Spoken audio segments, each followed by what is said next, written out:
ఒకసారి ఒక ఈవెంట్లో నువ్వు చెప్పడం జరిగింది, నువ్వు ఇండస్ట్రీకి రావడం మీ నాన్నగారికి ఇష్టం లేదు, నీతో మాట్లాడడం కూడా మానేశారు అని చెప్పావు కదా. సో ఇప్పుడు ఎలా ఉంది నాన్నగారు, ఫీలింగ్ ఎలా ఉంది? Is very happy. అంటే డెడ్ ఆపోజిట్ అనమాట. ప్రాబ్లీ అప్పుడు ఆయనకి చాలా భయం ఉండేదో ఏమో, అంటే వేరే ఊరికి వెళ్తుంది, వేరే కంప్లీట్ డిఫరెంట్ ఇండస్ట్రీ. అంటే నా ఫ్యామిలీలో ఎవ్వరి ఈ ఇండస్ట్రీలో లేరనమాట. సో ఆయనకేంటి భయం యాజ్ అ ఫాదర్.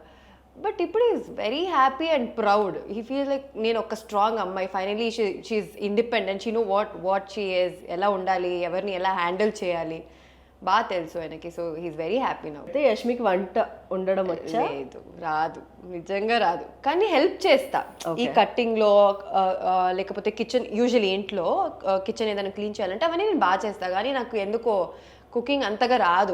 బేసిక్స్ అన్నీ వస్తుంది అని ఎవరికైనా వంట చేసి పెట్టాలంటే చాలా కష్టం నాకు. సో బిగ్ బాస్ హౌస్ నుంచి బయటకు వచ్చిన తర్వాత ఐఎమ్ షూర్ నువ్వు వెళ్ళి మమ్మీకి హెల్ప్ చేస్తావు, మీ మమ్మీనే కొంచెం షాక్ అవుతావు. ఎందుకంటే మా మమ్మీ షాక్ అయింది. అవునా? బిగ్ బాస్ హౌస్ నుంచి వచ్చాక అమ్మో నువ్వు కిచెన్లో కూడా వస్తున్నావా అన్నది మా మమ్మీ. సో అలా ఉంటుంది కొంచెం మార్పు. ఆ మమ్మీ నేను క్లీన్ చేసి ఇవ్వనా, అలా ఉంటుంది.